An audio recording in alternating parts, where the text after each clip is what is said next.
अक्सर यह सवाल आता है कि क्या गर्भ में संतान का भाग्य बदला जा सकता है? क्या जीवन में कर्म से बड़ा भाग्य होता है? यह बहुत ही चर्चित विषय है क्योंकि सभी लोगों का इस पर अपना अपना विश्वास होता है। गर्भ में संतान के विषय पर भी अक्सर लोग मुझसे कहते हैं कि उन्हें अपने भाग्य अनुसार संतान की प्राप्ति होगी। अब इसमें उन्हें और कोई कर्म की क्या आवश्यकता है या उसका क्या महत्व है?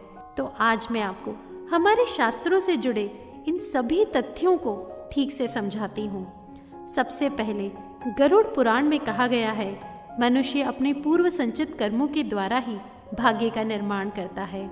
आने वाला समय या आने वाला नव जीवन में कौन सी योनि मिलेगी, उस योनि में कौन कौन सी कष्ट कठिनाइयों को उन्हें भोगना होगा, यह सब कुछ पूर्व कर्म ही निर्धारित कर देते हैं। चाणक्य नीति में आचार्य चाणक्य कहते हैं, आयु कर्म च विद्या च वित्तम निधनमेव च पंचेतानि विलक्ष्यन्ति गर्भस्थ्यव देहिनः।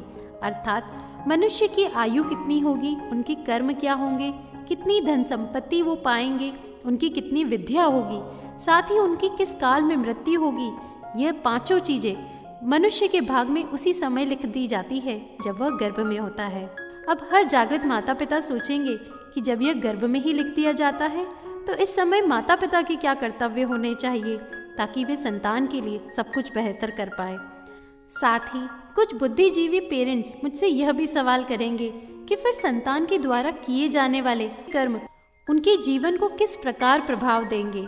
तो आज मैं आपको इन बातों की स्पष्टीकरण के लिए पौराणिक बहुत ही प्रचलित 2 सरल कथाएं बताती हूँ जो आपकी सारी शंकाओं को मिटा देगी। इसीलिए इस वीडियो को बीच में मत छोड़िएगा। पहली कथा श्रीमद् भागवतम से ली गई है, जिसमें बताया जाता है कि देवकी और वासुदेव को लेकर जब कंस जा रहे थे तब आकाशवाणी हुई कि देवकी की 8वीं संतान ही कंस को मारेगी। इस पर कंस अत्यंत क्रोधित हो गया। उसे जो न करना चाहिए था वह सब कुछ उसने किया। अपने पिता को जेल में बंद कर दिया, अपनी बहन बहनोई को जेल में बंद कर दिया, उनकी सभी संतानों को मार दिया, आसपास गांव के नवजात बच्चों पर आक्रमण करवाए, अनेक राक्षसों के द्वारा अनेक दुष्कर्म करवाए। लेकिन उसका फल क्या हुआ?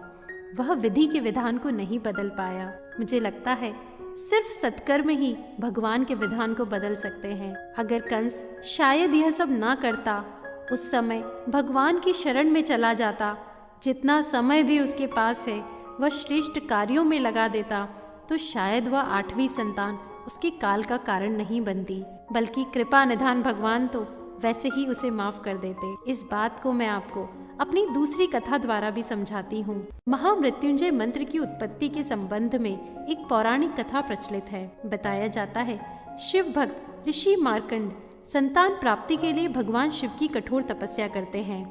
तपस्या से प्रसन्न होकर भगवान शिव उन्हें संतान का वर तो देते हैं, पर कहते हैं कि संतान अल्पायु होगी, उसकी उम्र सिर्फ 16 साल की रहेगी।